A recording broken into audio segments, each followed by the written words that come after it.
वाचा कर्मणा आए बैठे मेरे सब अंग मेरे जीव के यही जीवन कदमों लाग करो सेजदा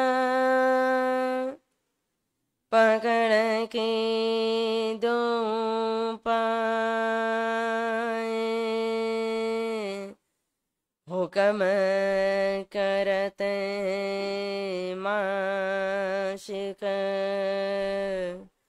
बीच आशिक के दिल आए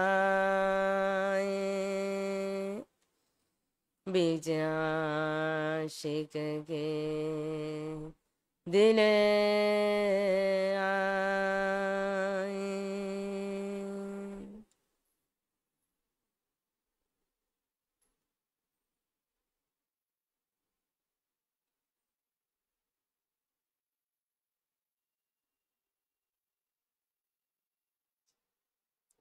धाम धनी अक्षरातीत श्री राजसी ठकुराणी जी श्री कृष्ण प्रणामी मंदिर जागनी पीठ शक्ति नगर जो परमहंस श्री श्री 108 श्री चरणदास महाराज जी की यज्ञपाक पठन की पवित्र गादी, जहां अभी तक कथा महायज्ञ चल रहा है, जिसका कहो तो आज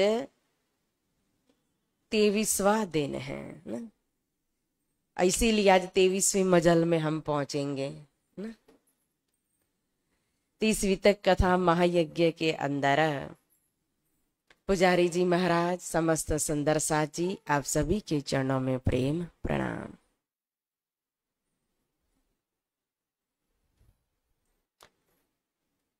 काहू चित न हुआ मरोरा, इन समय दज्जाल ने शोर किया अति जोर, रहे साथी सब जुदे जुदे, काहू चित न हुआ मरोर, काहू चित न हुआ मरोर। बोलो श्री प्राणनाथ प्यारे की। प्यारे सुंदर साथ जी, कल की कथा चर्चा के अंदर हमने श्रवण किया कि हमारे धाम धनी अक्षरातीत श्री प्राणनाथ जी जागनी लीला करने के लिए उदयपुर की धरती को पवित्र करते हुए लादू मसानी के घर पहुंचे थे।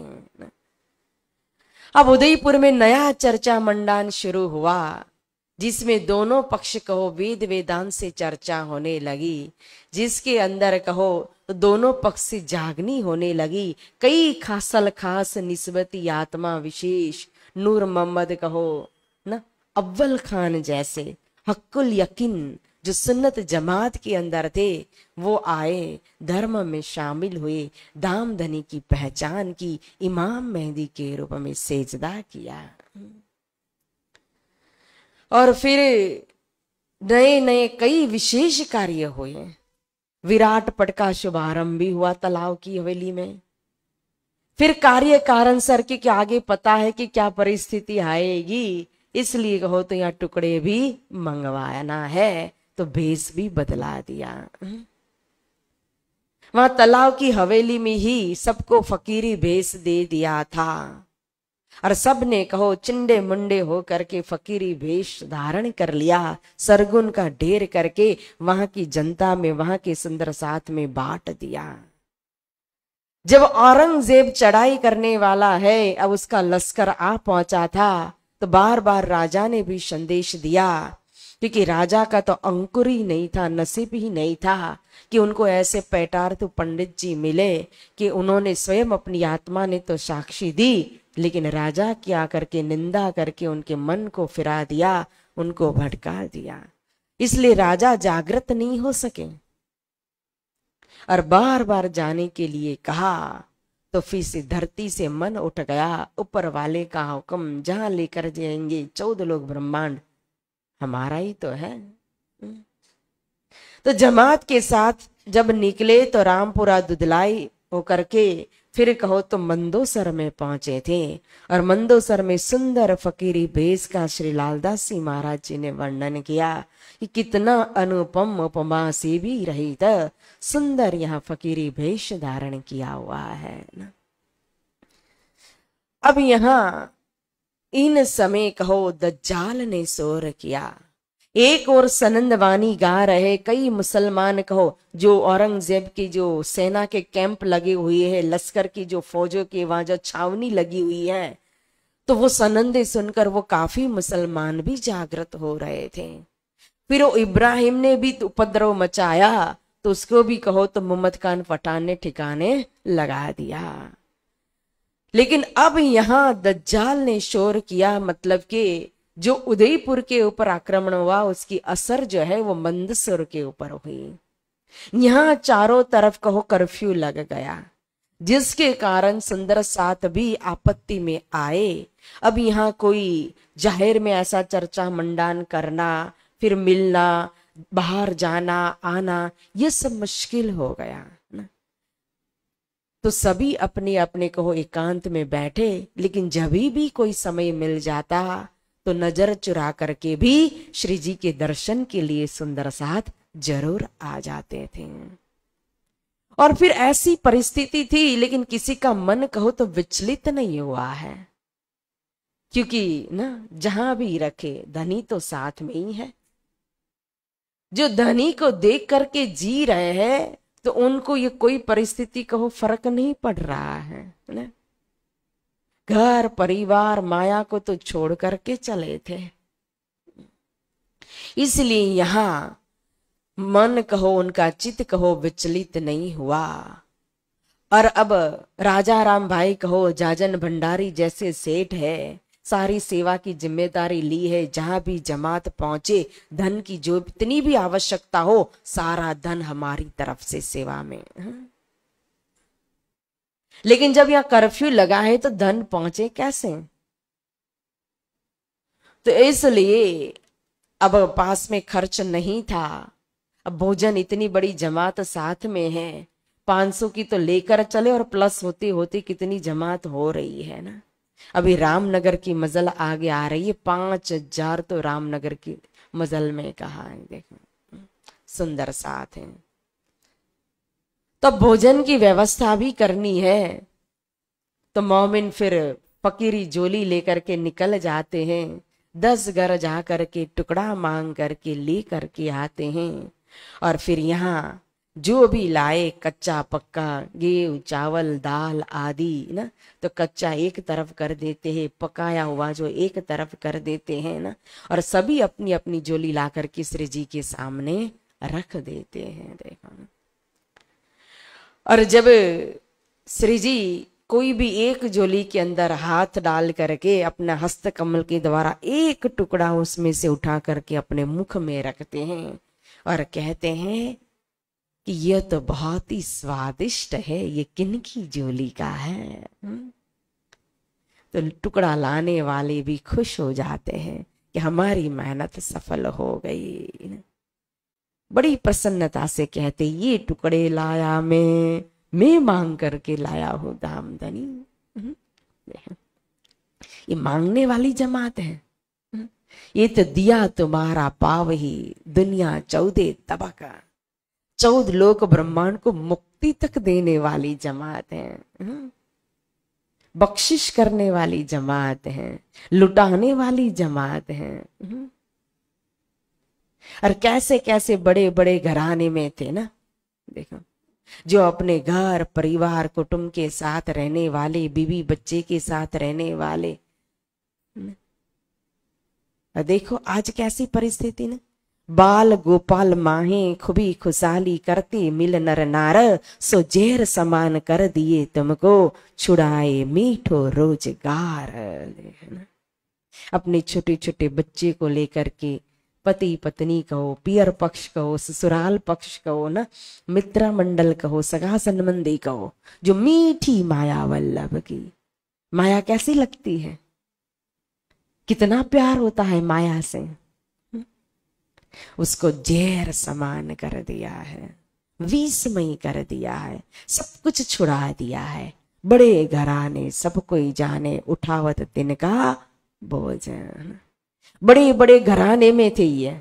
अब लालदासी जैसे सेठ झोली भर करके, टुकड़ा मांग करके ले करके आ रहे हैं। कैसे सेठ हैं? जो 10 जन की झोली को भरने वाली जमात है। जो भी आता था कोई खाली हाथ उनके वहां से जाता नहीं था, लालदासी महाराज जी के वहां से। वो पति पत्नी लालबाई और लालदास जी जब ठट्ठा नगर के अंदर रहते थे और अभी श्री जी के पास आए नहीं थे, जागनी हुई नहीं थी, उसके पहले माया का धक्का लगा नहीं था, कितने धनाढ्य सदा व्रत चलता था, अन्न क्षेत्र खोला हुआ था, वहां बिठा दिया था मुनिम को, जो भी आए कोई खाली हाथ न जाए ना। एक समय था उस गांव के अंदर एक ब्राह्मण और एक ब्राह्मणी रहते थे, पति पत्नी। और ये ब्राह्मण कहो तो लक्ष्मी जी का बेचारा श्रापित था, खाने के लिए घर में कुछ भी नहीं था। और इतना दरिद्रता, इतनी दरिद्रता, और फिर बच्चों की भी लाइन लगी हुई थी। 3-3 बच्चे छोटे छोटे, वो भी भूखे प्यासे ऐसे तड़प रहे हैं। फिर अब ब्राह्मणी गर्भवती थी, वो बच्चे को जन्म देने वाली थी। अब इतनी भूख और इतनी प्यासी, और उसका अंत समय था, मतलब बच्चा जन्म देना था अभी, और 3 दिन से कहो तो उसने कुछ भी खाया नहीं था। तब ब्राह्मणी ने कहा अपने पति देव से कि वो लक्ष्मण सेठ का नाम सुना है, आप उनके पास जाइए, जरूर वो हमें कुछ दे देंगे। पत्नी ने कहा तो पति देव भिक्षा मांगने के लिए अपने घर से निकले ब्राह्मण,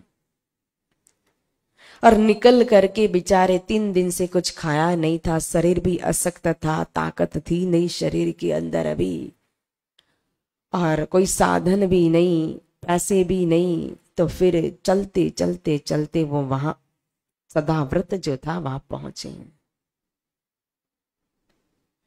और जिस समय ब्राह्मण पहुंचे तो अभी ब्रेक भी होता है ना, लंच टाइम, 1-8 घंटा ऑफिस बंद हो जाती है, काम बंद हो जाता है ना। तो उसी समय अब विचार कर लो कि उस मुनिम ने अभी बंद किया और ब्राह्मण देवता पहुंचे वहां। तो कहा, अपनी परिस्थिति बताई कि मुझे थोड़ा सा धन दे दो, भिक्षा दे दो। मुनिम ने कहा अभी तो देखो बंद हो चुका है, अब बाद में आना। ब्राह्मण देवता ने आजी जी की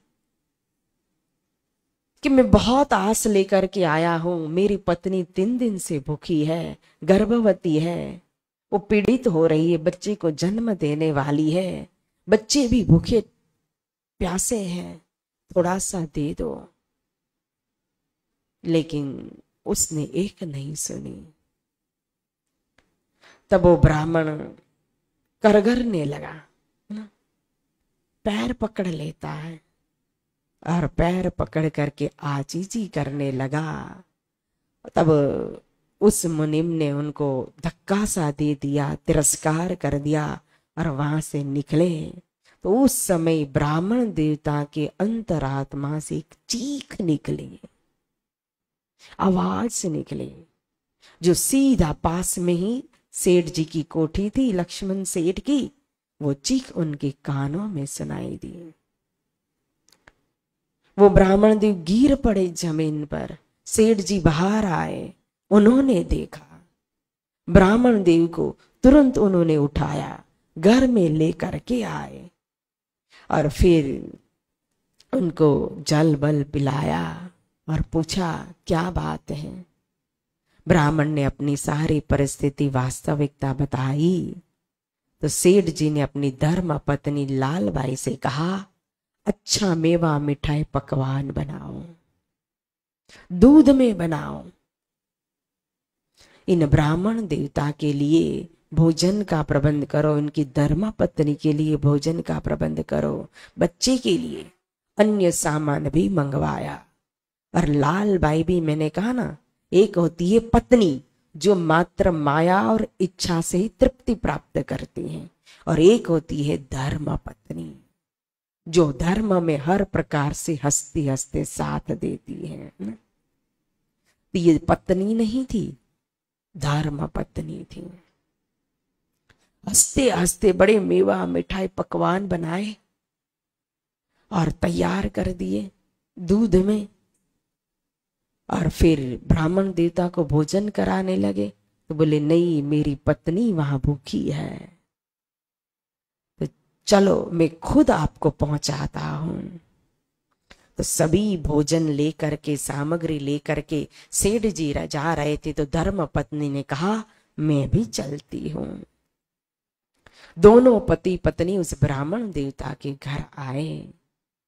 आकर के देखा घर का वातावरण ऐसा।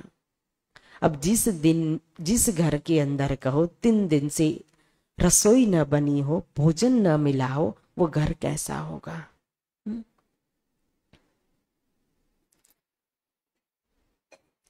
वहां चौखट में एक बालक बैठा है, रो रहा है। अंदर आए, दूसरा बालक देखा, वो भी भूख के मारे ऐसे तड़प रहा था, और अंदर गए।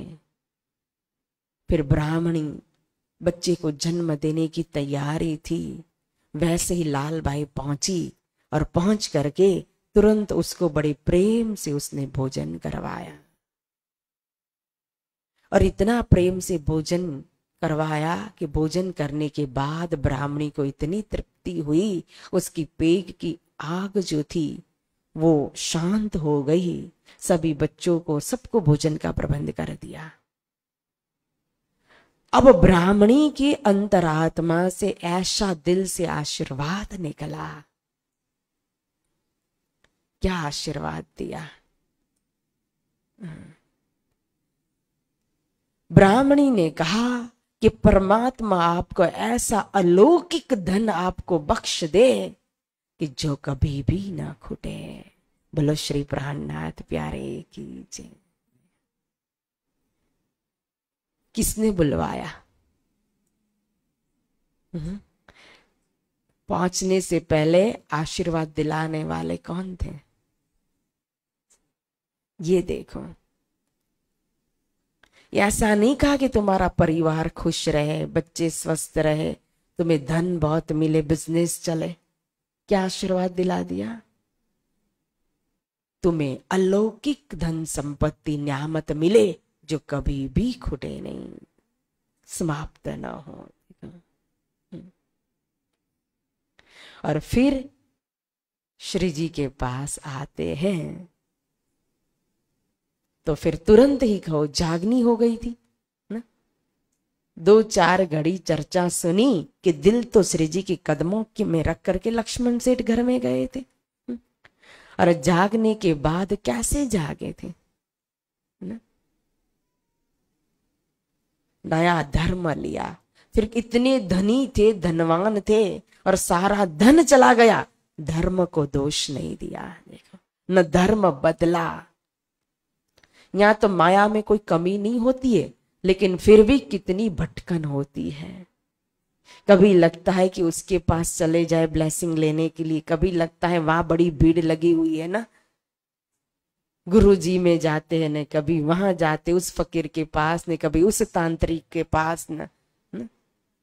कोट सेवक करो, नाम निकालो, इष्ट चलाओ बड़ाई,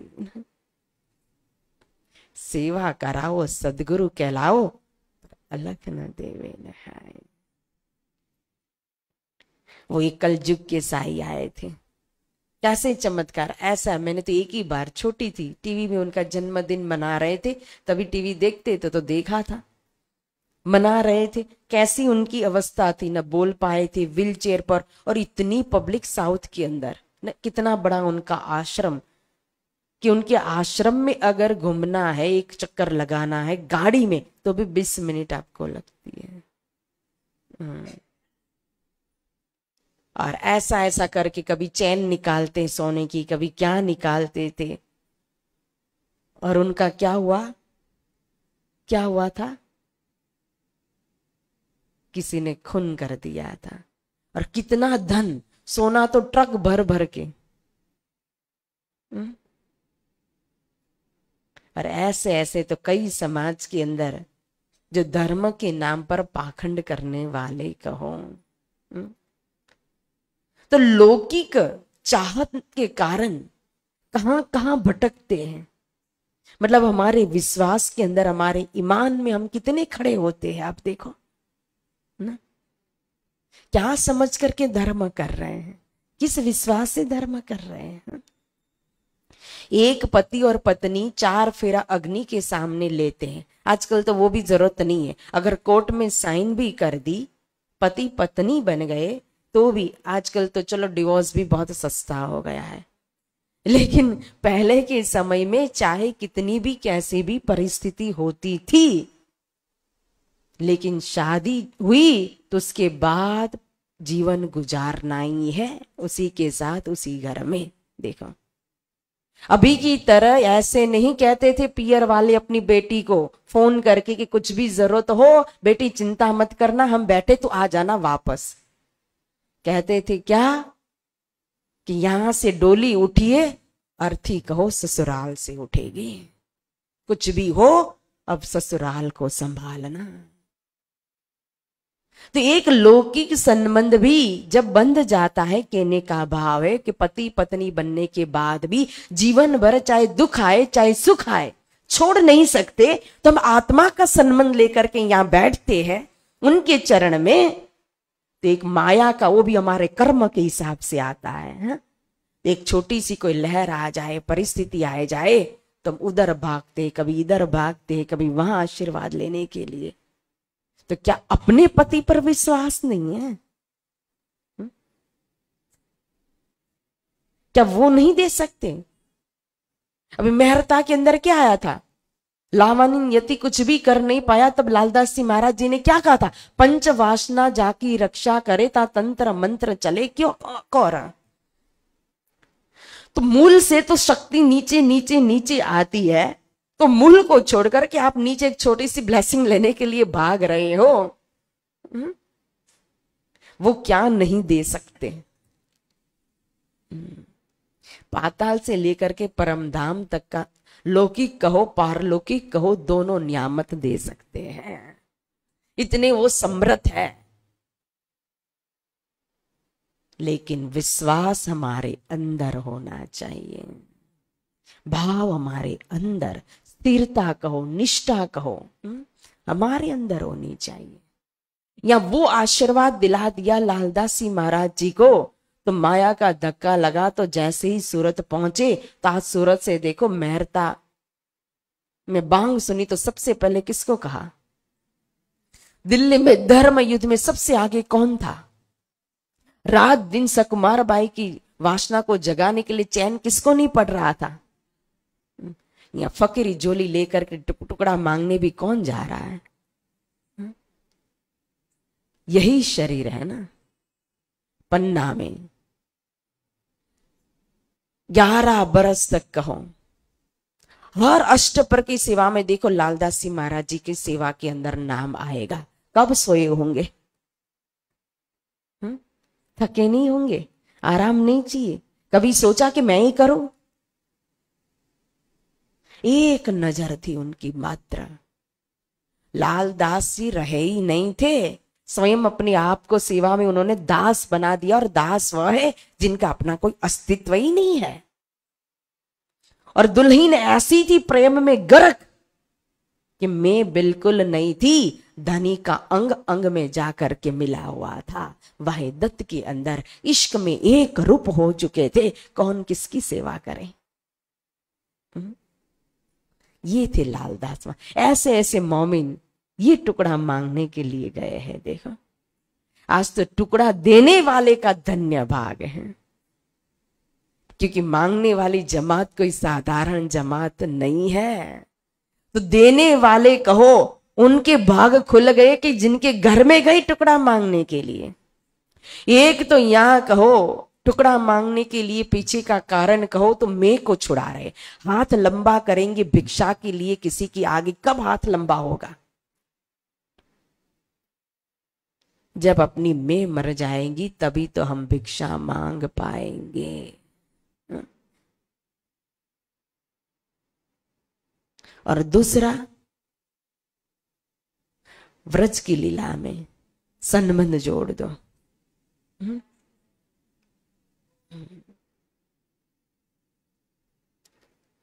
मां ऋषि पत्नियों ने तो खिलाया कृष्ण को जा करके ढाकिया भर भर के, ऐसी इच्छा कितनी गोपियों की होगी कृष्ण को खिलाने की।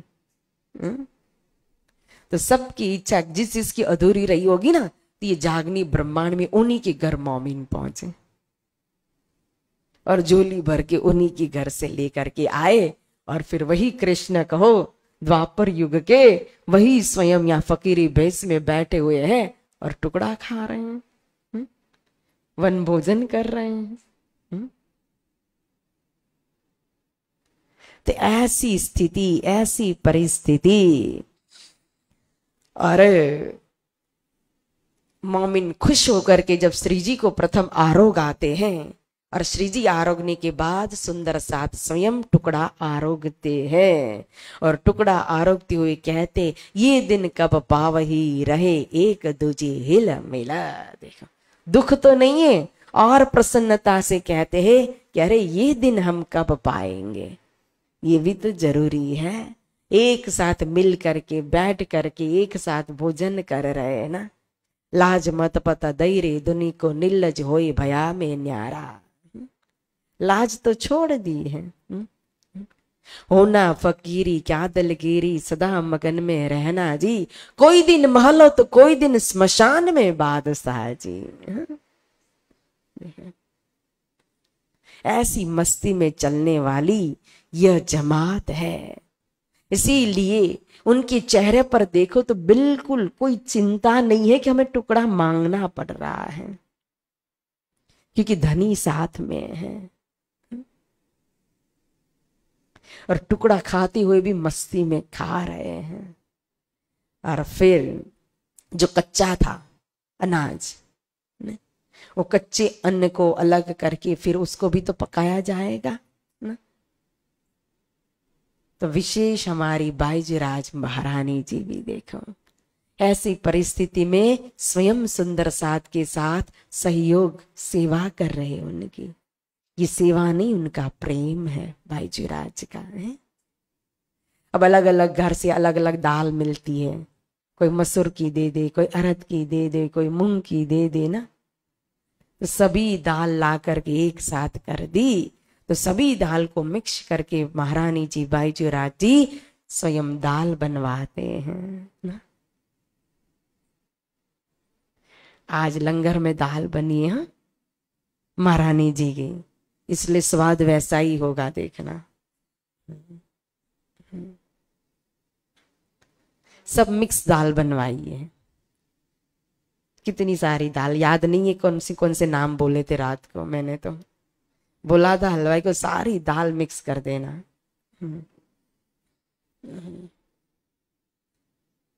तो ऐसी सुंदर दाल बना करके श्री बाई जी ने इन समय सेवा जो करी मोमिन, दाल बनाए आगे धरे हमेशा दिल रोशन। बोले श्री बाईजीराज महारानी की, श्री प्राणनाथ प्यारे की।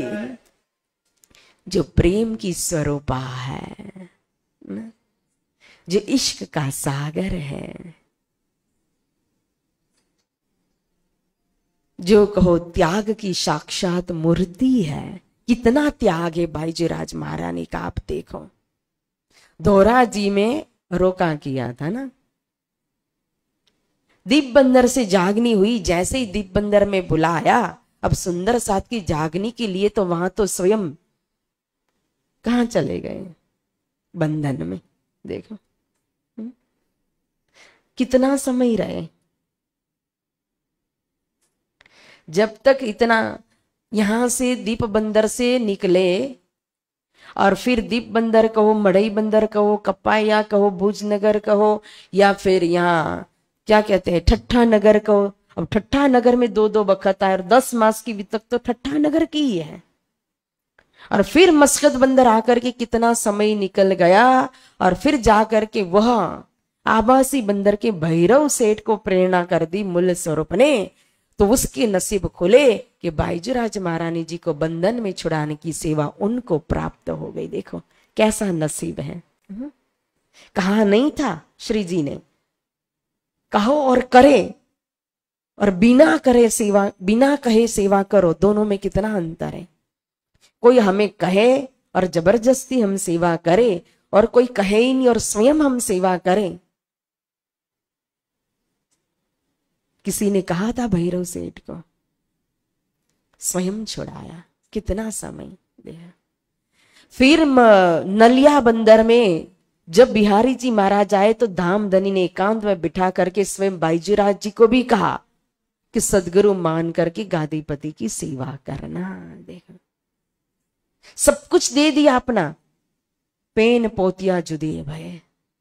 तो महारानी जी बाईजूराज ने भी तो अपना सब कुछ दे दिया था सदगुरु महाराज के चरण में। और फिर जब दिल्ली में पहुंचे तो स्वयं धर्म युद्ध करने के लिए दिल्ली के अंदर प्रवेश किया, तो सारी जमात की जिम्मेदारी किसको सौंप दी? कौन संभाल रहा है? वो स्वतंत्र, किसी की चिंता नहीं है प्राणनाथ जी को। क्यों? बाईजूराज महारानी संभाल रही है वहां। अब वहां से अभी निकल करके आए ही थे आगरा की हवेली से उदयपुर। अब मंदोसर में देखो फिर टुकड़ा का प्रसंग आ गया है। कैसी परिस्थिति है देखो। इसलिए त्याग की साक्षात मूर्ति है हमारी बाईजूराज महारानी। देखो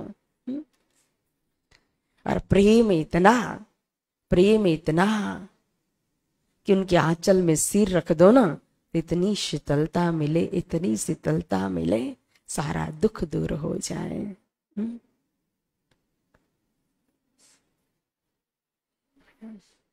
उन्होंने ही जगाया था किसको? अब पन्ना धाम में पहुंचते तो छत्रसाल से मिलने के लिए तो स्वयं अकेले चले गए, सारी जमात फिर किसके हवाले?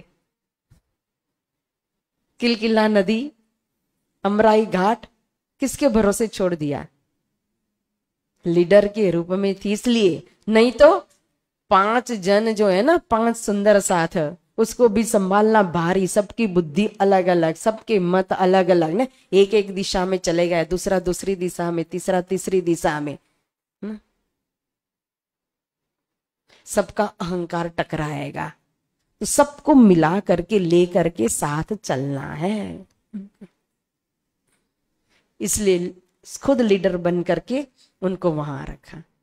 और जब अब देखो पन्ना धाम में मजली रानी को जगाती है तो कैसी जागृत होती है मजली रानी।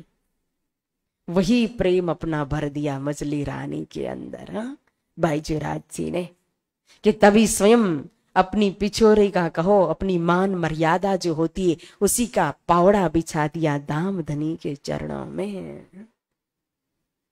उनकी गुमटी बनी हुई है पन्ना धाम में। कहाँ है? दर्शन किए कभी? पन्ना धाम जाते हो तो सुशीला महाराज जी के दर्शन, उनको प्रणाम करते हो कभी? रोज नहीं तो जब भी पन्ना में जा तो पूरी परिक्रमा एक बार जरूर करो, गुम्मट जी बंगला जी की बाहर से। और बाहर से परिक्रमा करोगे तो सभी परमहंसों के दर्शन आपको होंगे। देखो मुकुंदास महाराज जी के होंगे, लालदास जी महाराज जी के होंगे, फिर झंडा के पास आएंगे तो पीछे सुशीला महारानी जी के दर्शन होंगे।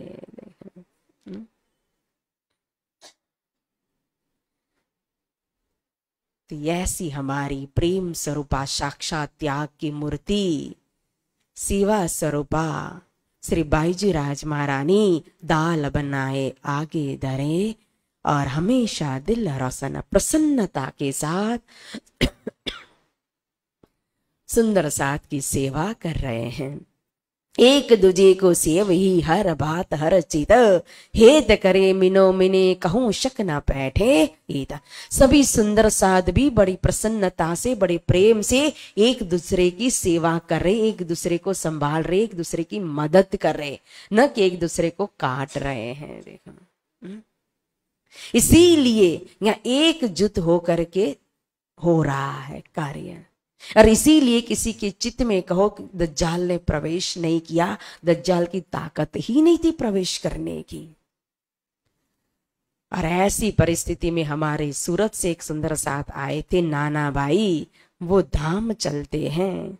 और दूसरी ओर जब यहाँ मंदसौर के अंदर लीला हो रही थी, टुकड़ा मांग करके खा रहे थे, आराम से मोमिन तो अपनी मस्ती में बैठे हुए थे। लेकिन श्री राजी महाराज का, श्री प्राणनाथ जी का हुक्म होता है मुकुंददास जी के ऊपर कि सुना है वो औरंगाबाद का राजा भावसी हाड़ा, दो हिंदू धर्म में कट्टर हैं, जाकर के उनको जरा धर्म का संदेश दीजिए, चर्चा कीजिए, बताइए, समझाइए, और जरूर पड़े तो चिट्ठी लिखना, तो मैं भी वहां आऊंगा। ऐसा करके मुकुंददास जी को भेजा भावसी हाड़ा के पास। तो भावसी हाड़ा के पास मुकुंददास जी और उनके साथ कहो तो केशवदास जी, खिमाई दास जी और वल्लभ दास जी, ये तीन जन मिलकर, मतलब कि चौथे मुकुंददास, ये चारों मिलकर के आते हैं औरंगाबाद भावसी हाड़ा से मिलने के लिए। अब यहाँ आकर के वो एक स्थान पर विराजमान हुए। अब अवसर ढूंढ रहे थे, मौका कि कैसे राजा से मुलाकात हो, और निर्गुण भेष में थे। फिर विद्वान मुकुंददास जी तो बैठ करके वेदांत पक्ष की खोज भी कर रहे थे। काफी समय निकल गया, लेकिन राजा से मुलाकात हुई नहीं। तो जो खर्च लेकर के आए थे वो खर्च भी खत्म हो गया। तो ये तीन खिमाए भाई केशवदास और वल्लभ दास तो वापस जाने के लिए तैयार हुए और वापस ही आ गए। लेकिन मुकुंददास जी ने विचार किया कि नहीं, श्री जी ने मुझे किस विश्वास के साथ कार्य करने के लिए भेजा है, तो मैं बिना पैगाम तो वापस जाऊंगा ही नहीं। भावसी हाड़ा को पैगाम देकर ही जाऊंगा। फकीरी भेष तो धारण है ही, निर्गुण में तो हुई, भिक्षा मांग करके, दो पैसे मांग करके मैं गुजारा कर लूंगा, लेकिन संदेश दिए बिना वापस नहीं जाऊंगा। तो फिर उन्होंने भीख मांगे 2 रुपये, ताके लिए वस्त्र, थैला रेशमी बनाए के, प्रसाद थैली करी तैयार। देखो, अब भिक्षा मांग करके 2 रुपया जमा किया उन्होंने, और जमा करके उन्होंने बाजार में जाकर के विभिन्न रंग का कपड़ा खरीदा। कपड़ा खरीद करके एक थैली बनाई प्रसाद की। विचार किया मन में कि अगर राजा से मुलाकात हो और बातचीत करने का अवसर न मिले, तो यह थैली, उसमें प्रसाद क्या रखा था? श्रीमद् भागवत के प्रश्न और वेदांत के प्रश्न और प्रमाण के साथ श्री कृष्ण को अंदर अक्षरातीत परमात्मा श्री कृष्ण को समझाया गया था।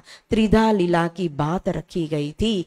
तो इस तरह से चिट्ठी बना करके प्रसाद भी थोड़ा सा फिर रख दिया, और थैली तैयार करके उन्होंने रख दी। अब अवसर ढूंढ रहे थे। उतने में एक दिन वो बाजार में गए थे, तो वहां बाजार में उनको राजा का पुरोहित रामदास मिल जाता है। तो रामदास जब पुरोहित से मुलाकात हुई और जाना ये तो पुरोहित है, तो मुकुंददास जी बाजार में ही खड़े खड़े उनके साथ चर्चा करने लगे, और चर्चा करते करते करते कृष्ण के विषय में समझाया।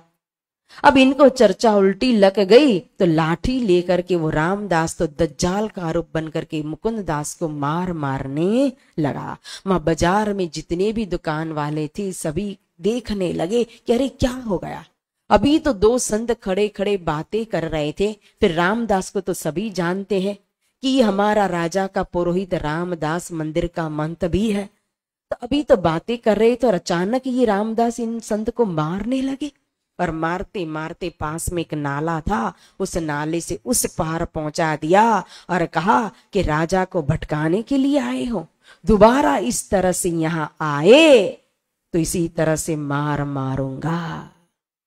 इस तरह से उन्होंने अयोग्य व्यवहार किया मुकुंददास जी के साथ। अब मुकुंददास जी अपने डेरा में आई, अपने स्थान में आकर विचार करने लगे कि दज्जाल मिलने न दे वही मैं हूं खबरदार। ये रामदास जैसे दज्जाल यहाँ बैठे हुए हैं, वो कभी राजा से मुलाकात करने नहीं देंगे। अब मुझे और सावधानी से कार्य करना पड़ेगा। फिर उन्होंने छानबीन की मुकुंददास जी ने, तो पता चला कि राजा एक दिन देवी के मंदिर में जरूर वो दर्शन करने के लिए आता है। तो जिस मंदिर में वो दर्शन करने के लिए आता था और जिस दिन आता है उसी दिन विचार किया कि मैं वहां जाकर के बैठूं और राजा जैसे ही आए ये प्रसाद मैंने थैली बनाई उनके हाथ में रख दूंगा। ऐसा विचार करके मुकुंददास जी उस देवी के मंदिर के बाहर छिप करके बैठ गए।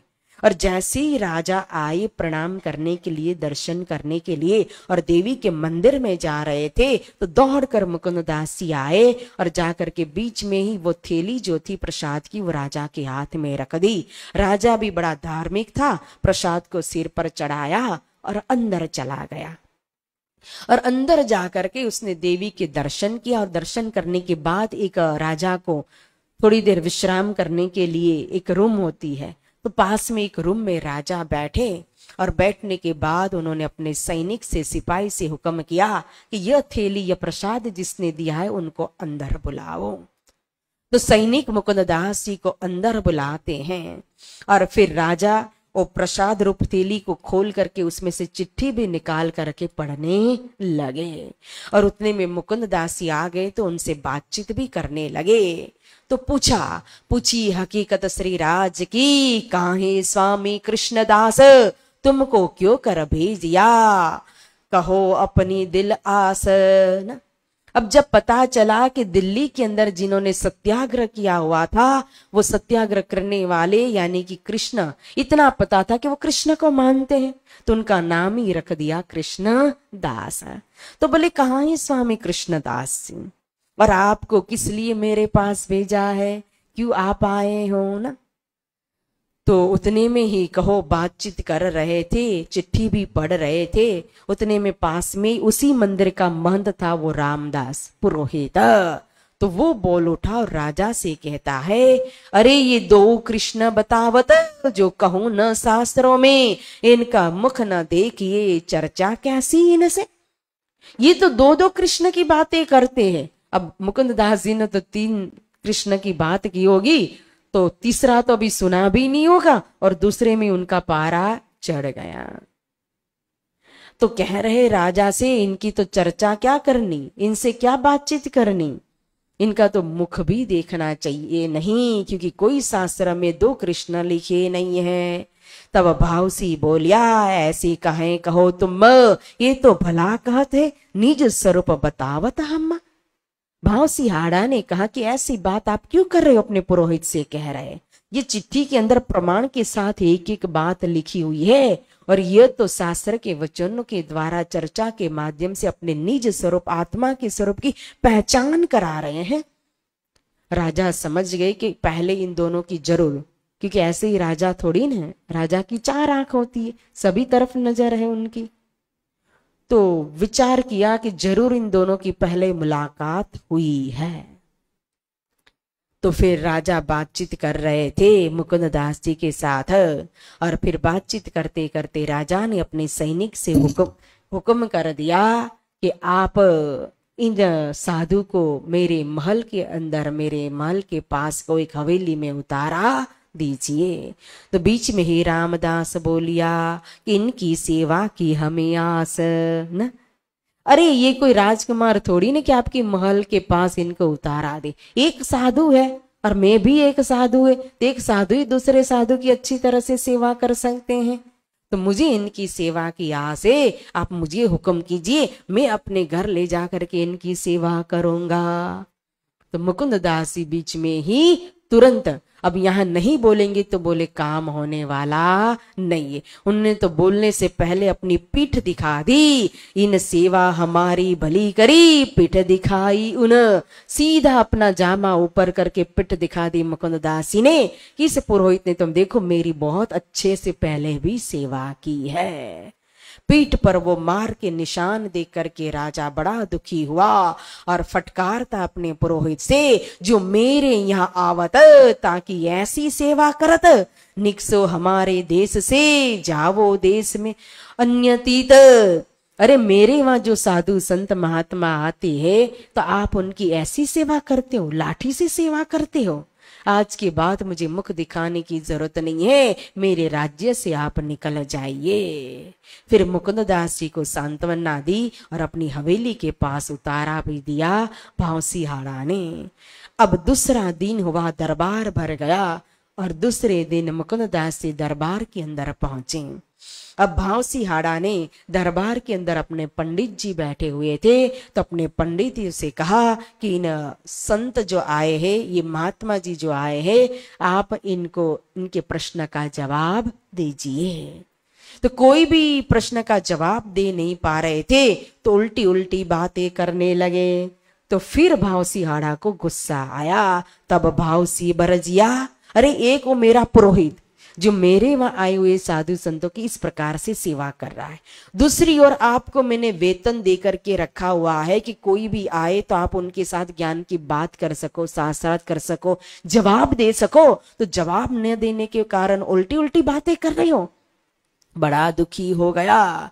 तब कहा मुकुंददास ने, पंडित पूछे जो प्रश्न मैं ताको उत्तर देऊ, इनका मनाओ मन। आपके पंडित जो भी प्रश्न पूछेंगे ना, मैं उस प्रश्न का एक एक उनको संतोष पूर्वक शास्त्र के प्रमाण के साथ जवाब दूंगा। लेकिन मैं जो प्रश्न पूछूं उस प्रश्न का जवाब पंडितों को देना होगा।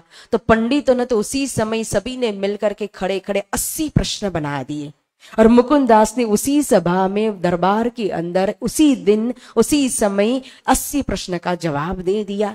अब मुकुंददास ने 23 प्रश्न बनाए तारतम संबंधी और राजा को कहा कि इन पंडितों को बोलिए कि इन प्रश्न का जवाब दे, और समय मुद्दत दे दी 15 दिन की, कि 15 दिन का समय देते हैं कि आपको 15 दिन में यह जो है वो आपको इस प्रश्नों का जवाब देना होगा। अगर आपकी हार हुई तो जूती की माला बना करके आपके गले में डाल करके आपकी सवारी पूरे राज्य में निकाली जाएगी ना। और जब तक आप प्रश्न का जवाब नहीं दोगे तब तक आपका वेतन भी बंद कर दिया राजा ने। रोज जो है पंडित रोज पावत रुपये 10-20, जब उत्तर दोगे प्रश्न का तब हम करे बख्शीश कहा। कोई सब अपने अपने दर्जा के हिसाब से, किसी को 10 मिलता था, किसी को 20, किसी को 50, किसी को 100 रुपये ना। तो राजा ने कहा कि जब तक आप प्रश्न का जवाब नहीं दोगे ना तब तक कहो आपका वेतन भी बंद हो जाएगा। और जिस दिन जवाब दे दिया तो उस समय आपको पूरा वेतन जितना भी बाकी है सब मिल जाएगा। सभी पंडित आए, अपने घर आकर के प्रश्न की खोज करने लगे, जवाब ढूंढने लगे। अब जवाब मिलता नहीं तो आसपास के गांव में जहां जो जितने भी पंडित पहचान वाले थे सब के पास जाकर के जवाब ढूंढा, पूछा, लेकिन जवाब नहीं मिला। 15 दिन पूरे हो गए, तब उत्तर तो आवे नहीं। तब रात को किया विचार, चल आए मुकुंददास पे कहे हम पर होत है मार। अब 15 दिन पूरा हो गया, जवाब आया नहीं, तो सभी ने फिर मिल करके विचार किया कि अब क्या करें। जवाब न आने के कारण कहो तो फिर हमारे ऊपर मार पड़ेगा, यानी कि हमारी जीविका नष्ट हो जाएगी, हमें वेतन नहीं मिलेगा तो हमारा भरण पोषण परिवार का कैसे होगा। तो मुकुंददास जी के रात्रि के समय उनके पास आते हैं, दरवाजा खटखटाया, मुकुंददास जी ने दरवाजा खोला तो सभी पंडित जी आइए आइए बैठिए, क्या बात है।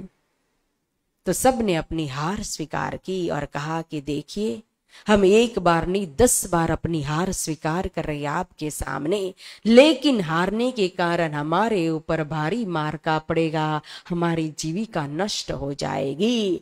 जो स्वामी जी यो ही कहा रोटी भानो पंडितन, तो हमारा क्या चारा संतोष पकड़े मन।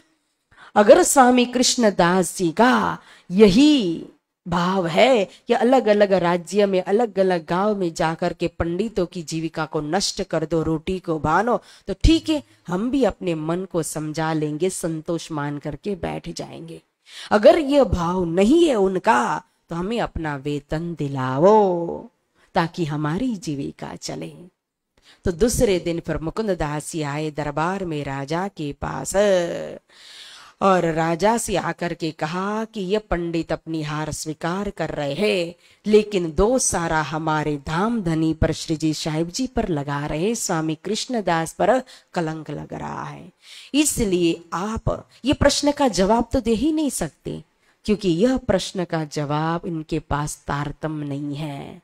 यह तारतम्य संबंधी प्रश्न है और वहां तारतम्य संबंधी प्रश्न यहाँ की बेहद की बात, अखंड व्रजरास की बात, परमधाम की बात, तो वहां तक इनका मन भी नहीं पहुंच सकता, तो ये जवाब कैसे दे सकते हैं। तो सारे प्रश्न का जवाब तो मुकुंददास जी ने समझा दिया और कहा हमारे स्वामी जी के ऊपर कलंक न लगे, इसलिए आप इनका वेतन दीजिए। तो राजा ने कहा ठीक है, लेकिन फिर भी तब कहा भावसी को,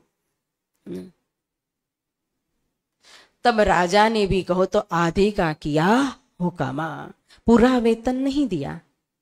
जो 100 दरबार से लेते थे उनको 50 दिया, 50 को 25 दिया, 20 को 10 दिया, 10 को 5, तो आधा वेतन दिया। और फिर दूसरे दिन कहो तो खुद भाव सिहाड़ा मुकुंददास जी के पास बैठ गए चर्चा सुनने के लिए। दिन दूसरे तीसरे नीके दिए जो कान, तारतम नीके सुनिया होए गई पहचान। अब 2-3 दिन चर्चा तारतम की सुनी तो पहचान कर ली, थोड़ी बहुत आत्मा जागृत हो गई। तो श्री जी साहिब जी के दर्शन की आस जागृत हुई। तब कहा मुकुंददास जी को भाव सिहाड़ा ने कि बुलावो श्री जी साहिब जी को, अस्वारी लेवो तुम, लेवो हथेनी बुंदनी से और घोड़े देते हैं हमारे।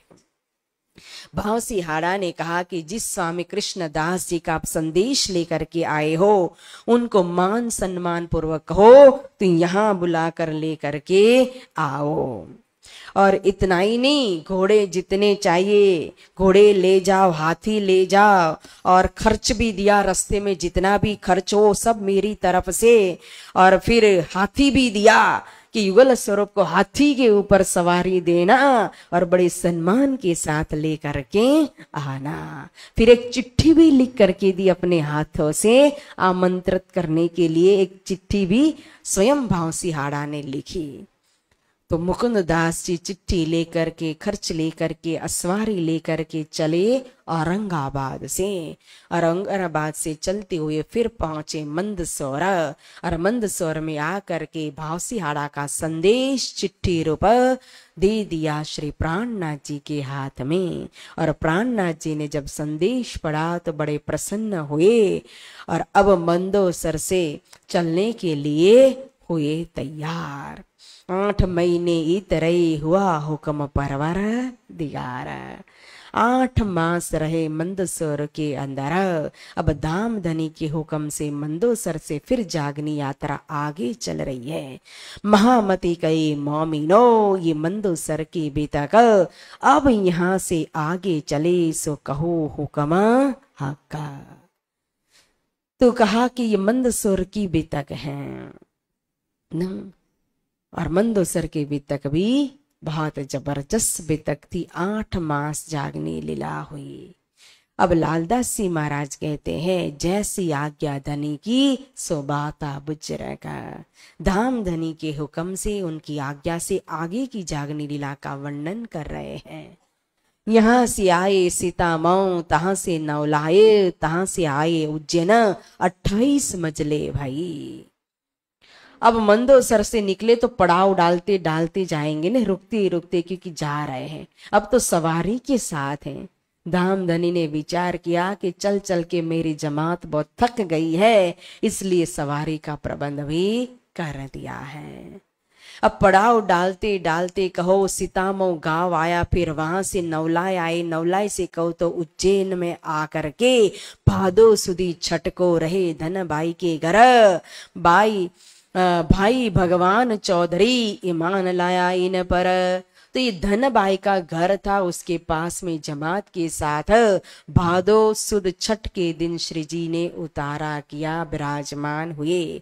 यहाँ भगवान भाई चौधरी आते हैं दर्शन करने के लिए, बड़ा ईमान लाते हैं, धाम धनी के प्रति और धर्म में शामिल होते हैं।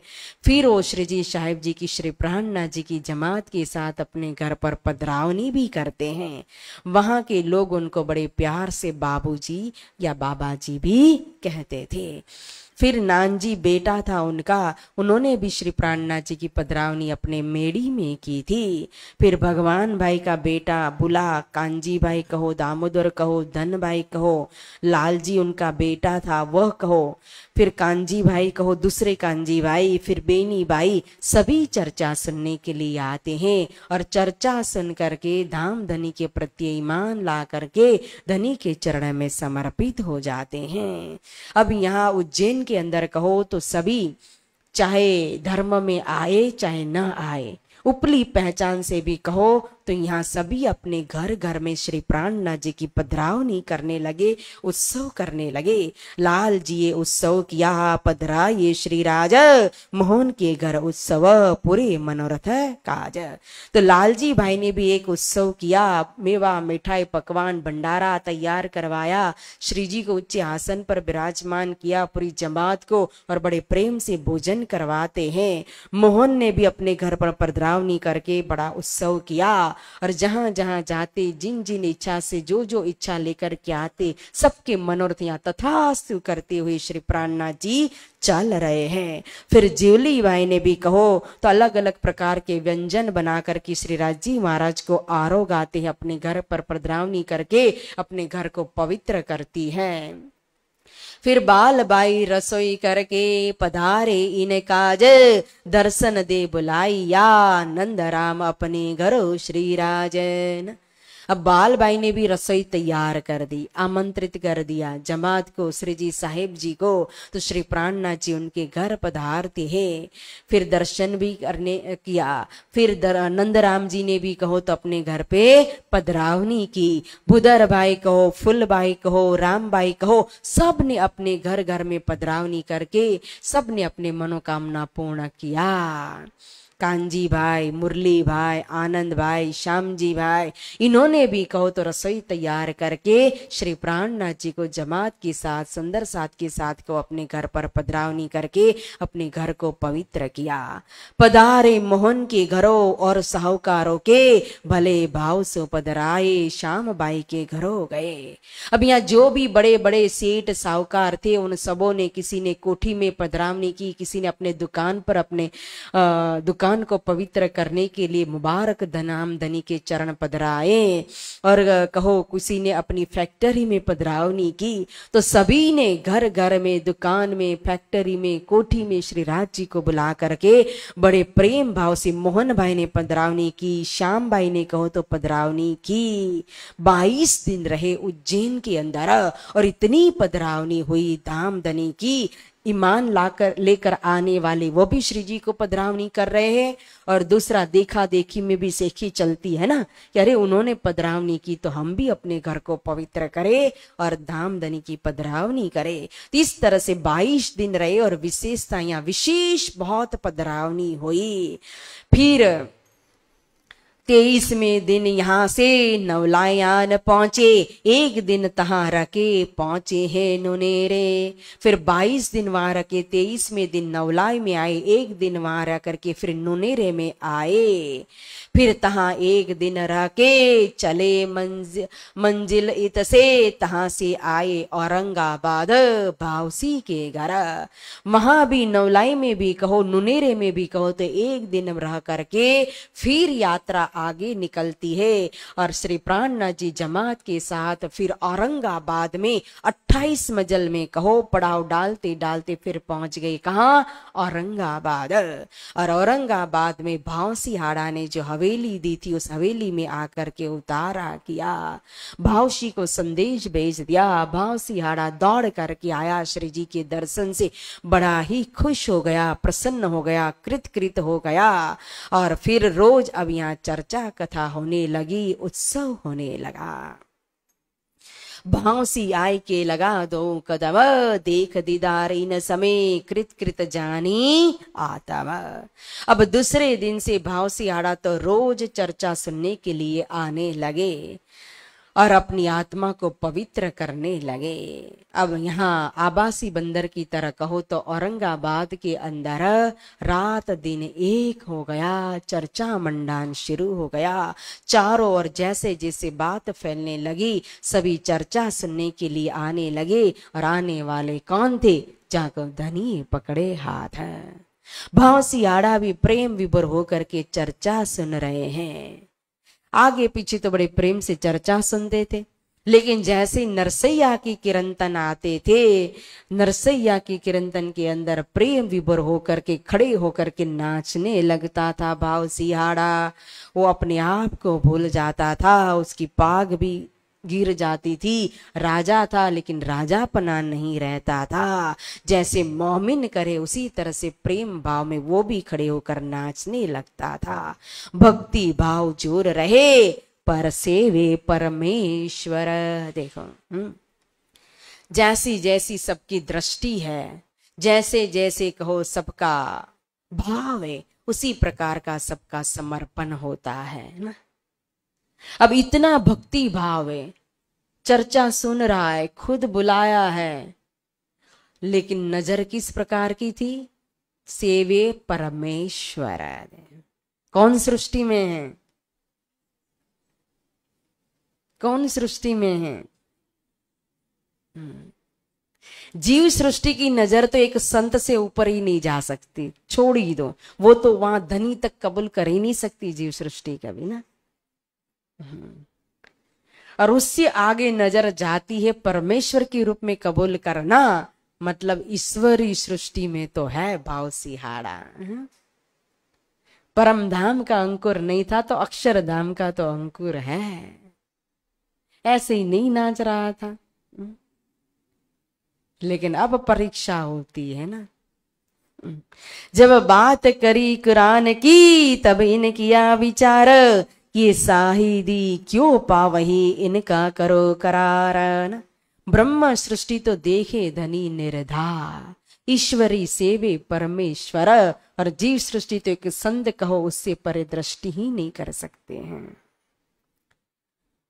तो यहाँ बड़े भक्ति भाव से सेवा कर रहा है, लेकिन जब देखा कि इतना समय हो चुका है और सेवा भी करे भावसिहाड़ा, तो एक दिन श्री जी ने कुरान की बात कर दी और कहा कि कमर बांधो दिल्ली वाले के सामने लड़ने के लिए। पहले मैं ज्ञान की चर्चा करूंगा, तारतम की तलवार चलाऊंगा, कुरान हदीसा के द्वारा उसको समझाऊंगा। वो समझ लेगा तो ठीक है, नहीं तो पीछे लोहे की तलवार से युद्ध करने के लिए तैयार हो जा राजा। अब राजा ने क्या कहा, ये साहिदी क्यों पावे इनका करो करार। देखो कितना विश्वास था राजा को। अरे मैं कैसे मानूं कि आप जो प्रमाण दोगे तो उससे वो समझ जाएगा सुल्तान। पहले इसकी साक्षी चाहिए, और साक्षी के लिए मेरे दरबार में 4 मुसलमान हैं, कुरान हदीसा के जानकार। पहले आप उनसे चर्चा कीजिए, उनको समझाओ, अगर वो ईमान लाएंगे तो मैं भी कमर बांधूंगा। मतलब ज्यादा ईमान किसके ऊपर था। यही तो सब समझने की बात है। देखो काजी कबूल करे तो कमर बांधूंगा, तो प्राणनाथ जी से भी ज्यादा विश्वास किसके ऊपर था। तो कह दिया श्री जी ने सौंप दो हमें अपने 4 मुसलमान ना। तब श्री जी साहिब जी ने कहा सौंपो हमको मुसलमान, 3 को हम समझाई वे ल्यावे मां। अब आज के बाद मैं आपको इस विषय में कभी कुछ नहीं कहूंगा। अब जो कहना होगा वो आपके 4 मुसलमान काजी ही कहेंगे आपको, नहीं वो खुद कहेंगे। जो ईमान लाएंगे और जो उन्होंने कबूल किया होगा वो खुद आपको अपने मुख से बताएंगे कि आपको तो धर्म के लिए तलवार उठानी चाहिए। राजा ने कहा ठीक है, अगर वो ईमान लाएंगे तो हम भी समर्पित हो जाएंगे। अब राजा चला गया, मुसलमान चारों आने लगे रोज, उनसे चर्चा होने लगी। अब यहाँ आबासी बंदर क्या औरंगाबाद के अंदर कहो तो जागनी लीला हो रही है, चारों ओर कहो चर्चा की बात भी फैल रही है, सुंदर साथ भी जाग रहे थे। और ऐसे में इन समय भट्ट भवानी था उदयपुर का मिलाप, सो इत आए मिला यू भवानी प्रसन्न आप। भवानी भट्ट पहले उदयपुर के अंदर आए थे और मिलाप किया था श्री जी से। फिर यहाँ औरंगाबाद में आए, यहाँ ही रहते थे, वो यहाँ के थे, तो यहाँ आए मिलने के लिए। भवानी देवी उसके ऊपर प्रसन्न थी, मतलब देवी का वो भक्त था पहले। तभी उनके पास बुद्ध गीता थी और बुद्ध स्तोत्र था। तो ये बुद्ध गीता और बुद्ध स्तोत्र जो अपने निजानंद संप्रदाय की 28वें कलयुग के निष्कलंक बुद्ध अवतार की साक्षी वाले ये ग्रंथ थे, तो वो लेकर के इस समय यहाँ आए थे। फिर इन समय अव्वल खान करने आया दीदार, था उदयपुर का मिलाप, इन पहचाने परवर दिगार। देखो फिर दौड़ करके आ गए कौन, कौन था अव्वल खान। देखो अब उसने किस रूप में पहचान की थी, क्या नजर थी श्री जी के ऊपर, इन पहचाने परवर दिगार। देख ये होता है भाव, जैसा भाव वैसी नजर और उसी प्रकार का समर्पण होता है ना। हकुल यकीन कल देखा ना अव्वल खान की बेतक कैसी जबरदस्त है, उनकी बंदगी देखो, उनका इश्क, उनका समर्पण। घर में रह नहीं पाए, दौड़ करके यहाँ आ गए। पता चला औरंगाबाद में बैठे हैं तो मिलने के लिए चले गए। फिर वहां उनकी पहचान के जान मोहम्मद रहते थे, महीन खान रहते थे, उनको भी लेकर के आता है कि चलो चलो परवरदिगार के दर्शन करो, देखो धनी निर्धार ना।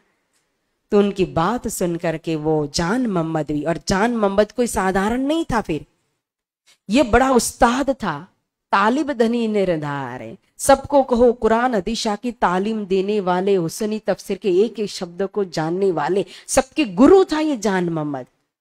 उनको लेकर के आते हैं। फिर कहारबानों में पठान चली चर्चा, तीन में सनंदे सुनी जान मोहम्मदे, क्यों ये पहचान होवे इनसे ना। तो देख करके उनको भी ईमान तो आया, क्योंकि दाम का अंकुर था। फिर वहां चर्चा सुनने आने लगे जान मोहम्मद मेहन खान। तो एक दिन कहारबानों के पठान, मुसलमान पठान भी आते चर्चा सुनने के लिए, तो उनको लेकर के कहो, उनको देख करके श्री जी ने सनंद वाणी सुना दी। तो सनंद वाणी सुनी जान मोहम्मद ने, तो जान मोहम्मद विचार करने लगा कि अरे कैसी कैसी बात कर रहे, लेकिन मुझे वास्तविक अभी तक पूर्ण पहचान क्यों नहीं हो पा रही इन स्वरूप की ना। इस तरह से वो विचार कर रहा है, फिर भी चर्चा नहीं छोड़िए, रोज जाता है चर्चा सुनता है। और दूसरी ओर भवानी भट्ट डेढ़ पहर लो कथा का होवे फारक, तब श्री राज आरोग के पोड़े सेज बुजरक। अब भवानी भट्ट भी रोज आते हैं, सुबह की चर्चा होती है तो 1:30 पहर तक, यानी कि सुबह से लेकर 6 बजे से लेकर कितने बज गए, 10:30 बजे। तो 9 से बजे, पहर तो 6 बजे से शुरू होता है, लेकिन चर्चा का समय है 9 बजे का। तो 9 बजे से लेकर के 10:30 बजे तक चर्चा होती है। फिर चर्चा से फारक होकर के फुर्सत प्राप्त करके कहो, फिर श्री जी आरोगने के लिए बैठते हैं। फिर आरोग करके श्रृंगार करे गैलान में आरोगी और मंदिर, इति दीदार नूर को दिन पोड़े पलंग। वही अष्टपर की चितवनी चल रही है। आरोगने के बाद थोड़ा विश्राम करते हैं। जब दिन पिछला घड़ी रहत है सात, तब श्री राज उठत है करे सात सो बात। अब फिर कहो घड़ी 7 बाकी रही, कितने बज गए? 3:30 बजे का। 3:22 का समय हुआ, क्योंकि 1 मिनट, एक घड़ी में कितनी मिनट होती है? 22.5 तो ऐसे अंदाज से 3:30 हम ले सकते हैं, और परफेक्ट समय चाहिए तो 3:22 हो चुकी है। तो 3:30 बजे फिर उत्थापन होता है, यानी कि श्री राज जी उठते हैं और फिर सुंदर सास से बातचीत करने लगते हैं। फिर चर्चा हुए अति बड़ी, हुआ श्रृंगार का बखत, संजा को आरती होवे सब साथ खड़ा देखा था। देखो सेवा तो ऐसे नहीं, पन्ना धाम में, रामनगर में भी आएगा, देखना आरती का वर्णन, सेवा का वर्णन, और यहाँ औरंगाबाद में भी वर्णन कर रहे। फिर शाम को फिर कहा ना, हुआ श्रृंगार का बखत। श्रृंगार का बखत मतलब के अब चितवनी का समय हो गया। 4:30 बजे स्वरूप श्रृंगार की चितवनी करवाते हैं कि आज कहो खेल देखने के लिए जब हम बैठे तो अंतिम समय में हमने कौन से जामे वस्त्र के अंदर, श्रृंगार के अंदर दर्शन किए हैं। वहां तो छिन में कई करोड़ों श्रृंगार बदल जाते हैं, लेकिन सदगुरु महाराज ने दर्शन करके हमें कौन सी चितवनी पकड़ाई है? सेंदूर रंग की साड़ी, श्याम रंग की कंचकी, नीली लाई को चरनिया ना, श्यामा महारानी का सुंदर श्रृंगार। देखो आज इसीलिए सेंदूरिया रंग पहना हुआ है राजी महाराज ने, श्यामा महारानी ने। फिर राजी महाराज का सुंदर श्रृंगार, श्वेत रंग का जामा, केसरी रंग की जार, नीलो पीले रंग का पटुका, और कहो आसमानी रंग की पिछोरी, और सुंदर सिंदूरा रंग की बाग। तो स्वरूप की चितवनी कराते हैं, श्रृंगार का वर्णन करते हैं। फिर संध्या आरती होती है, और संध्या आरती के समय सभी खड़े होकर के धाम धनी की संध्या आरती भाव विभोर होकर के बड़े प्रेम से संध्या आरती करते थे। फिर संध्या आरती के बाद, आरोगने के बाद फिर शाम की चर्चा शुरू होती है। एक तरफ लाल दास, दूसरी तरफ भवानी भट्ट, चर्चा कुरान भागवत की होती है लटापट। अब मजलिस बैठ जाती है सुंदर साथ की। एक तरफ लालदास जी महाराज बैठते कुरान लेकर, तो दूसरी ओर भागवत लेकर के भवानी भट्ट बैठते हैं, और दोनों का मिलान करके, प्रमाण रूप चाहिए ना, इसीलिए सभी धर्म ग्रंथ पधराए हुए हैं, तो दोनों का मिलान करके श्री जी साहिब जी चर्चा कर करके सुना रहे थे। अव्वल खान ले आया जान मोहम्मद को, चर्चा सुनी मास दोइलो, घायल भया 3 मोन। अब अव्वल खान जान मोहम्मद को लेकर के आए थे। तो ये जान मोहम्मद, मैंने कहा ना, कोई साधारण नहीं थे। लालदास जी महाराज जी ने उनका परिचय दिया है। 2 मास हो चुके चर्चा सुनते सुनते, लेकिन अभी भी दिल निशंक नहीं हुआ है। कुछ आंकड़ियां थी जो खुल नहीं रही थी, कुछ प्रश्न था उसका जवाब नहीं मिल रहा था। तो एक दिन उत्तम दासी और लालदास जी महाराज जी के पास आए और आकर के पूछा अपना प्रश्न। अब लालदास जी ने भी समझाया, उत्तम दास जी ने भी समझा, लेकिन फिर भी कहो अभी भी उनको संतोष नहीं हो रहा था। तो बड़ा गुस्सा आया, अरे 2 मास तक मैंने चर्चा सुनी, लेकिन फिर भी मेरी आत्मा जागृत क्यों नहीं हो रही है? बड़ा दुखी हो गए। अब तो जब तक मुझे समझ में नहीं आएगा, आत्मा जागृत नहीं होगी, इन स्वरूप की पूर्ण पहचान नहीं होगी ना, तब तक मैं अन्न जल ग्रहण नहीं करूंगा। चला गया ऐसा प्रतिज्ञा लेकर बड़े गुस्से में।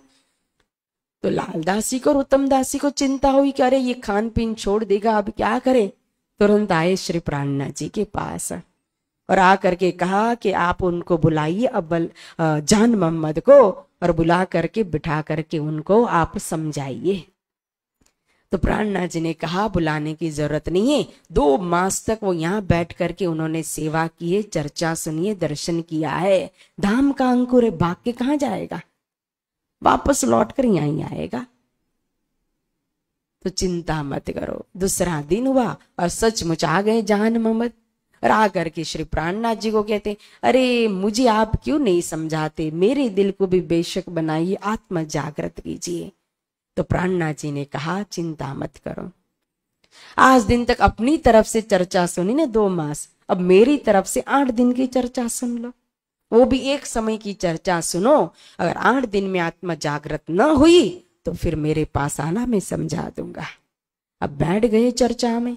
एक दिन हुआ, दूसरा दिन हुआ ना, और फिर चर्चा सुनते सुनते तीसरा दिन हुआ तो जान मोहम्मद खड़े होकर के फिर प्रश्न पूछते हैं। आया चर्चा सुनने, सवाल किया एक ही तो, मुर्दे क्यों कर उठेंगे बखत रोज कयामत। बोलो श्री प्राणनाथ प्यारे की जय। यही उनको समझ में नहीं आ रहा था कि मोहम्मद साहिब ने कहा कि कयामत के समय में कब्र में से मुर्दा उठेगा, इसीलिए तो वो दफनाते हैं ना, कब्र बनाते हैं। तो बोले कयामत के समय में कब्र में से मुर्दा उठेगा कैसे? अब ये शरीर तो कहो नश्वर है, इसको गाड़ो तो गाड़ने के बाद भी थोड़ी अंदर रहेगा। 5 तत्व का वजूद तो 5 तत्वों में अंदर भी तो मिल जाता है, मिट जाता है। तो बोले कब्र में से मुर्दा कैसे उठेगा? तो फिर श्री जी ने कुरान खोला और कुरान खोल करके वही प्रसंग निकाला, और वही प्रसंग निकाल करके अब श्री जी साहिब जी समझाने लगे। दिया जवाब श्री जी साहिब जी, ये कार्ड दिखाया बिच फिर कान, दुनी करते न वास्ते सो कर दही पहचान। ये दुनिया की पैदाइश किसके लिए हुई है? मूल से ले गए परम धाम से बात पकड़ाई कि देखो परब्रह्म परमात्मा खुदा ताला स्वयं अपनी रूहों के साथ रहते थे, और वहां इश्क रब्द के वास्ते उतर आई मोमिन नूर जलाले मांग्या। देखो इश्क रूहाना, तो वहां अपनी साहिबी दिखाने के लिए, अपना इश्क दिखाने के लिए पहले ले हक के दिल में पीछे आई माए नूरता पीछे हाथी रोन में यो कर हुआ जहोरा। जब खुदा ने अपने दिल के अंदर लिया तो अक्षर भगवान के दिल के अंदर आया, और अक्षर भगवान को देख लिया रूहों ने, तो रूहों ने प्रश्न कर दिया ये कौन है? पता चला असद जड़ दुख रूप खेल बना रहे। इश्क रब्द हुआ, प्रेम संवाद हुआ, जिसके कारण फल स्वरूप कहो अक्षर भगवान के ऊपर हुक्म हुआ ये दुनिया बनाने के लिए, और अक्षर भगवान ने यह संसार बना दिया ये दुख इश्क दिखाने के लिए। कहो तो ये सृष्टि ये जगत बनाया, जिसमें रूह आई रास लीला खेल के आए बरारब श्याम, सो कागद कलाम अल्लाह का लाहे मोहम्मद अलैहि सलाम। फिर इस संसार के अंदर ब्रह्मा जी की कहो जब 27 चौकड़ी पूरी हो गई तो 28वें द्वापर में सबसे पहले वही खिलवत के अंदर की ब्रह्म सृष्टि व्रजमंडल के अंदर आई। 11 बरस लीला हुई, 52 दिन के बाद बांसुरी बजी, फिर रास में गए। एक रात्रि योग माया के ब्रह्मांड में रास खेला। फिर तीसरे कहो तो रास खेलने के बाद फिर यह तीसरा प्रतिबिंब काल माया का ब्रह्मांड बना, जिसमें मोहम्मद साहेब आए। 40 साल में खुदा के पास पहुंच करके महराज किया, जिस महराज के समय की सारी बात उन्होंने कुरान के अंदर इशारत के अंदर लिखी। इसीलिए कुरान ये साक्षी रूप में हमारे लिए लेकर के आए, और उन्होंने वायदा किया करी शरत 10वीं 11वीं हम आवेंगे फिर, जो रूहे थी व्रजरास में सो आवे तुझी बेरा।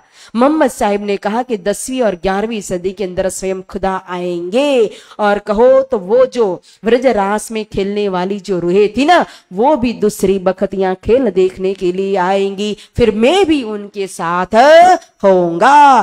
तब काजी होई के हिसाब लेवे हक, सिफायत मोमिनों की करे मोहम्मद बुजरग। उस समय कहो तो तीसरे प्रतिबिंब काला माया के ब्रह्मांड यानी कि जागनी के ब्रह्मांड में कयामत के समय के अंदर स्वयं हक खुदा जो इमाम के रूप में आएंगे। वही इमाम मोहम्मद शिरप्राणनाथ जी इंसाफ के तख्त पर बैठ करके सबकी कजा करेंगे, यानी कि इंसाफ करेंगे, सबको बिस देंगे।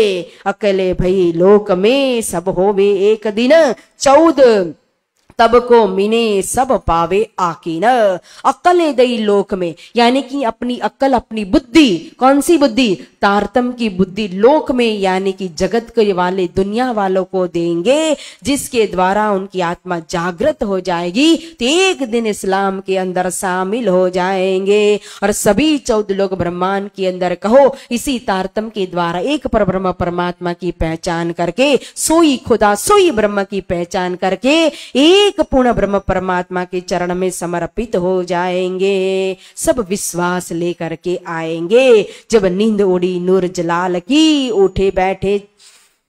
उठ बैठे अक्षर तब धाम को याद करे, चित चुभे यो कर।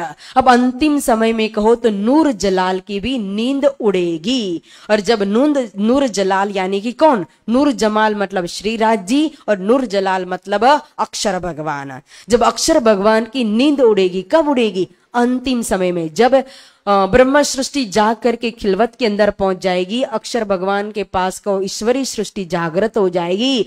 जब जीवों की बारी आएगी और 8 प्रकार की विष में जीवों को अखंड करना होगा, तो अंतिम समय में सारे देवी देवता फिरस्ते जब उठेंगे ना, तो अंतिम में अक्षर की बारी आएगी। और अक्षर की जैसे ही आंख खुलेगी तो चित चुभे यो कर, तो सारा उनका यह स्वप्न है। और इसी स्वप्न में तो व्रज रास और जागनी की लीला हुई है, तो उनके दिल के अंदर ये व्रज की लीला, रास की लीला और जागनी की लीला अखंड हो जाएगी। मोमिन मुलावे को जब ये करे याद, तब 8 विष की उठ खड़ी बुनियाद। इस तरह से बुनियाद मतलब कि मोमिन मूल मिलावे में पहुंच गए, ईश्वरी अक्षरधाम में पहुंच गई, और फिर यहाँ अक्षरधाम में बैठ करके अक्षर भगवान सब याद करेंगे ना, तो जो अनंत जीव जो है वो जीव को भी विष के अंदर उठा देंगे। दिया तुम्हारा पावी दुनिया 14 तबका, जो ईमान लाए के सोवे बीच कबर, सो चुभे नूर के चित में भूले नहीं क्यों करा। जो इन स्वरूप की पहचान करेंगे, अभी आखिरी जो मोहम्मद है, महामती श्री प्राणनाथ जी स्वरूप की पहचान करके जो इनके चरणों में ईमान लेकर के आएगा, वो भला कब्र के अंदर कैसे सो रख सकता है ना। तो कब्र मतलब ये पंचभौतिक शरीर है, और इस शरीर के अंदर जो जीव जो है, जो जन्म जन्मांतर से अज्ञान रूपी नींद के अंदर सोया हुआ है, तो तारतम ज्ञान के द्वारा जब जागृत होकर के महामती श्री प्राणनाथ जी के स्वरूप की पहचान करेगा और उनके चरणों में ईमान लाएगा, तो वो तो अक्षर के चित्त में गड़ी जाएगा ना। यानी कि अक्षर भगवान उनको अपने दिल में अखंड यानी कि विष के अंदर उनको उठा ही देंगे। उनको चुकेंगे नहीं उठाना, अखंड करना भूलेंगे नहीं। यूं उठेंगे मुर्दे कब्र से कयामत, 3 समय की रामत कही मोहम्मद ईत। 30 प्रकार से कहो तो कयामत यानी कि आत्म जागृति का समय, जब जागने लीला का समय आएगा, तो कयामत के समय में यह पंचभौतिक रूपी कब्र में से कहो तो ये सोआ या मुर्दा के समान जो जीव है वो जागृत हो जाएगा। और 3 समय की रामत, व्रज रास और जागनी की लीला को याद करेंगे। तो ये इतना सुनाते सुनाते तो जान मोहम्मद को समझ में आ गया। आवत जान मोहम्मद और अव्वल खान और मीन खान आवी बैठे चर्चा में नित्याना। अब तीसरे ही दिन कहो तो जान मोहम्मद ने समझ लिया कब्र में से मुर्दा कैसे उठता है। तो जो थोड़ी बहुत शंका थी वो भी दूर हुई, पूरी तरह से आत्म जागृत हो गई। महामती श्री प्राणनाथ जी की पहचान कर ली। अब रोज जान मोहम्मद, अव्वल खान, मीन खान चर्चा में आकर के बैठते, लेकिन जान मोहम्मद को तो चर्चा सुन करके जोश आने लगता है। तब श्री राज पकड़े इनको, सिर पर धरे हाथ, दिलासा बड़ी करे तू है हमारा साथ। बोला श्री प्राणनाथ प्यारे की। तब जब जान मोहम्मद को जोश आता है तो सिर पर हाथ रख करके उनके जोश को शांत करते, भाई तू अपने आप को संभाल, चिंता मत कर, तू तो खासल खास जमात के अंदर शामिल है, तू मेरी अर्धांग है। यो चर्चा रात को हो भी जब रहे पिछली घड़ी 4, तब साथ विदा होई के फेर करे विचार। रात्रि के समय इस तरह से चर्चा हो रही थी। कहाँ? औरंगाबाद के अंदर। चर्चा करते करते पिछली घड़ी रही 4, सुबह के 4:30 बज जाते हैं।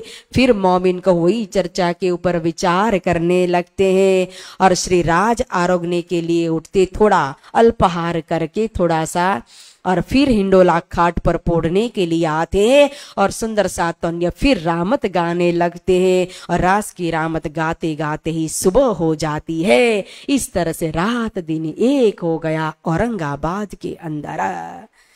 अब पठान फतेह मोहम्मद ये बात सुनी कान, कहा जान मोहम्मद को कर दे वैरागी की पहचान। इस तरह से रात दिन जागनी लीला हो रही थी, धूमधाम चर्चा उत्सव हो रहा था। और दूसरी ओर ये फतेह मोहम्मद ने जाना कि जान मोहम्मद जो धर्म गुरु है हमारा, वो भी वो हिंदू महात्मा के चरण में समर्पित हो गए हैं। तो फिर उन्होंने जान मोहम्मद से पूछा, अरे भाई क्या बात है, तूने क्या पहचान की न वैरागी की?